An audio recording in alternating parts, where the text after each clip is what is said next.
Hello friends, ഇന്ന് ഞാൻ വന്നിട്ടുള്ളത് നിറയെ ആരുകളോട് കൂടിയിട്ടുള്ള നല്ല പഞ്ഞി പോലെ സോഫ്റ്റ് ആയിട്ടുള്ള ഒരു വെറൈറ്റി കലത്തപ്പത്തിൻ്റെ റെസിപ്പി ആയിട്ടാണ്.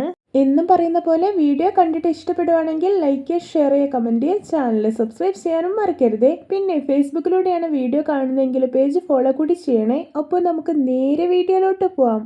ഞാനിവിടെ ഈ ഒരു ഗ്ലാസ്സിൽ ഒരു ഗ്ലാസ് പച്ചരി 6 മണിക്കൂർ സോക്ക് ചെയ്തെടുത്തിട്ടുണ്ട്. ഇനി ഇത് അരച്ചെടുക്കണം. അതിനായിട്ട് ഇത് മുഴുവനായിട്ടും മിക്സിയുടെ ജാറിലേക്ക് ഇട്ട് കൊടുക്കാം.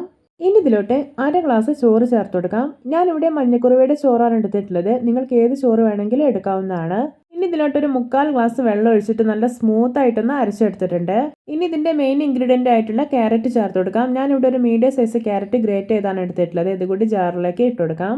ഇനി നല്ലൊരു ഫ്ലേവറിന് വേണ്ടിയിട്ട് 3 ഏലക്ക തൊലി കളഞ്ഞതും ഒരു 1/2 ടീസ്പൂൺ ചെറിയ ജീരകവും ഇട്ട് കൊടുക്കാം. ഞാനിത് വീണ്ടും നല്ല സ്മൂത്ത് ആയി തന്നെ അരച്ചെടുത്തിട്ടുണ്ട്. ഇനി ഇതൊരു ബൗളിലേക്ക് മാറ്റി കൊടുക്കാം. ഞാനിത് ഇവിടെ 2.5 അച്ച് ശർക്കരയും ഒരു 1/2 ഗ്ലാസ് വെള്ളം ഒഴിച്ചിട്ട് ശർക്കരപ്പാനി റെഡിയാക്കി എടുത്തിട്ടുണ്ട്.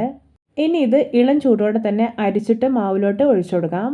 ശർക്കരപ്പാനി ഇളം ചൂടോടെ തന്നെ വേണം മാവിലോട്ട് ഒഴിച്ചു കൊടുക്കാനായിട്ട്. അപ്പോഴാണ് നല്ല ആരുകളോട് കൂടിയിട്ടുള്ള കഴുത്തപ്പം കിട്ടുന്നത്. എന്നിട്ട് നന്നായിട്ടൊന്ന് മിക്സ് ചെയ്തെടുക്കാം. ഇനി ഇതിലോട്ടൊരു 2 നുള്ളി ബേക്കിംഗ് സോഡ കൂടെ ചേർക്കുന്നുണ്ട്. എന്നിട്ട് വീണ്ടും നന്നായിട്ടൊന്ന് മിക്സ് ചെയ്തെടുക്കുകയാണ്. ഈ ഒരു ബാറ്ററിൻ്റെ കൺസിസ്റ്റൻസി എന്ന് പറയുന്നത് നല്ലപോലെ ലൂസായിട്ടിരിക്കണം, തിക്കായി പോകാൻ പാടില്ല. ഞാനിവിടെ ഒരു കുക്കർ അടുപ്പത്ത് വെച്ചിട്ടുണ്ട്. ഇതിലോട്ട് ഒരു 2.5 ടേബിൾ സ്പൂൺ ഓയിൽ ഒഴിച്ചു കൊടുക്കാം. ഇനി ഇതിലോട്ട് കുറച്ച് തേങ്ങാക്കൊത്ത് ഇട്ടെടുക്കാം. എന്നിട്ടൊന്ന് ഫ്രൈ ചെയ്തെടുക്കാം. ഇപ്പോൾ ഇത് പാകമായിട്ടുണ്ട്. ഇതൊരു പ്ലേറ്റിലോട്ട് കോരി മാറ്റി വയ്ക്കാം. വളരെയേറെ വെറൈറ്റിയും ടേസ്റ്റി ആയിട്ടുള്ള ഒരു കലത്തപ്പം റെസിപ്പിയാണിത്. എല്ലാവരും ഇതുപോലെ ഒന്ന് തയ്യാറാക്കി നോക്കണേ. ഇനി സെയിം കുക്കറിലോട്ട് ബാറ്റർ ഒഴിച്ചു കൊടുക്കാം. ഇനി നമ്മൾ ഫ്രൈ ചെയ്ത് വെച്ചിരിക്കുന്ന തേങ്ങാക്കൊത്തുണ്ടല്ലോ, അത് ഇതിൻ്റെ മേലേക്ക് വിതറി കൊടുക്കാം. ഇനി കുക്കർ അടച്ചിട്ട് വിസിലെടുത്ത് മാറ്റാം.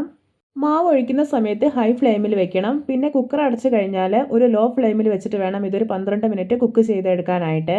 ഇപ്പോൾ ഇതാ 12 മിനിറ്റ് ആയിട്ടുണ്ട്. വെന്റ് ട്യൂബിലൂടെ എയർ വരുന്നുണ്ടോ, അപ്പോൾ നമ്മുടെ കലത്തപ്പം റെഡി ആയെന്നാണ് അർത്ഥം. ഇനി ഫ്ലെയിം ഓഫ് ആക്കാം. എന്നിട്ട് കുക്കർ തുറന്ന് നോക്കാം. ഇതാ നമ്മുടെ രുചികരമായിട്ടുള്ള വെറൈറ്റി ആയിട്ടുള്ള ക്യാരറ്റ് കലത്തപ്പം റെഡി. നോക്കിയേ, കാണുമ്പോൾ തന്നെ കൊതി വരുന്നില്ലേ. അപ്പോൾ ഇതിൻ്റെ ചൂടൊക്കെ നന്നായി പോയതിന് ശേഷം ഞാനിതൊരു പ്ലേറ്റിലോട്ട് മാറ്റിയിട്ടുണ്ട്. ഇനി ഇതൊന്ന് മുറിച്ച് നോക്കാം. നിങ്ങൾക്കിത് കാണുമ്പോൾ തന്നെ മനസ്സിലാവുന്നല്ലേ എത്ര പെർഫെക്റ്റ് ആയിട്ടാണ് റെഡി ആയിട്ടുള്ളത്. എന്തോരം സോഫ്റ്റ് ആയിട്ടാണ് ഇരിക്കുന്നത്.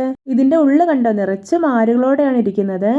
അപ്പോൾ എല്ലാവർക്കും എൻ്റെ variety and tasty carrot kalathappam ഇഷ്ടപ്പെട്ടെന്ന് വിചാരിക്കുന്നു. ഇഷ്ടപ്പെട്ടാൽ സപ്പോർട്ട് ചെയ്യാൻ മറക്കരുത്. അപ്പോൾ ഇതുപോലെയുള്ള വെറൈറ്റി വീഡിയോകളായി നമുക്ക് വീണ്ടും കണ്ടുമുട്ടാം. Okay, bye bye.